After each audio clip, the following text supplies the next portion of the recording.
urban rush. It's just a short drive from Halifax past Fall River.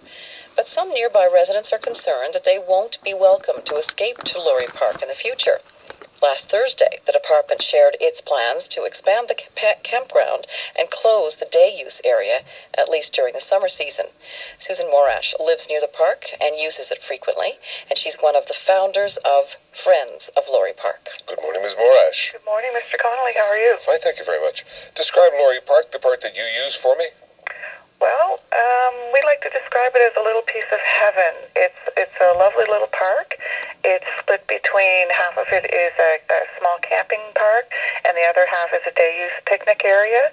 There's some natural hiking trails through the park, but most importantly, being right on Grand Lake, there are some beautiful swimming areas.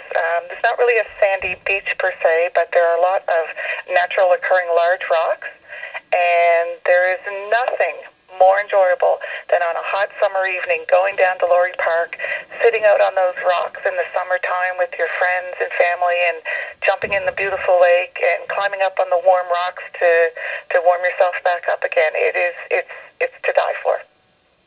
So what are you worried about? That I won't be able to do that anymore. The Department of Natural Resources has received some funding from the federal government to do some enhancements to Laurie Park. Now, admittedly, it hasn't been updated in quite a few years. Our group is not against any changes or upgrades to the park by any means, but we feel that we need to retain and preserve the current day-use areas in the park and continue to have unrestricted access for everybody. I think that we can continue to have camping in the park, continue to have swimming, hiking, people walk their dogs, biking groups use the park, running groups use the park, and I'd like to see that continue. Maybe I'm having problems with scale here. Do you know off the top how many acres this is or how many hectares? I did see a quote, and if you can just give me 2 seconds here. It's not a very large park. There's only a 26-hectare park. There's 71 campsites at the present time. Now, the plans are to retain that number of campsites, but the campsites will be upgraded so that they're larger and up to current code. However, in order to do that, have this many campsites and have them up to code, they will take over the entire park. So there'll be no longer a day-use portion to the park. It will be all camping. Is there a rationale for that? Well, Don, that's a very good question. There was a public meeting held this past Thursday, and I asked Harold Carroll attended the meeting from Natural Resources. He's the executive director of parks, and I asked him specifically, what research did you use to come up with the plan to exclude the day use and have it a full camping park? Generally, there wasn't a lot of information on how they came up with their plan. I was told that, well, they have a planning process that we probably wouldn't understand.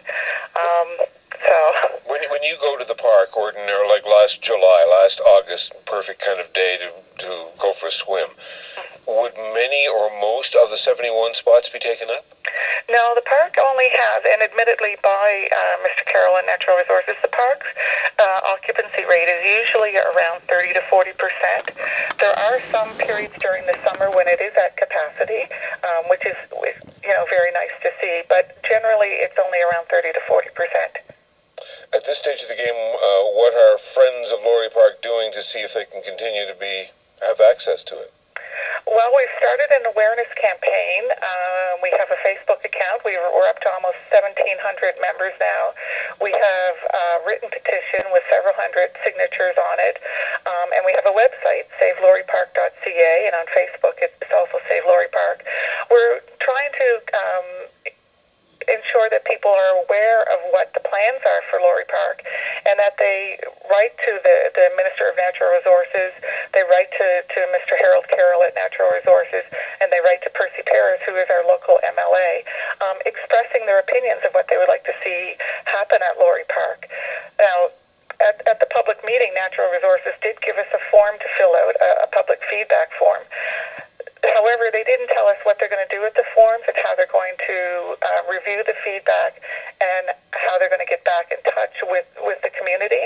So we're a little concerned about that, and we're looking to our MLA, Percy Paris, to help us facilitate discussions between the department. We'll keep an eye on it. Thank you very much. Well, thank you very much. I Nice to appreciate talk to the you, Susan. interest. Okay, bye-bye. Goodbye.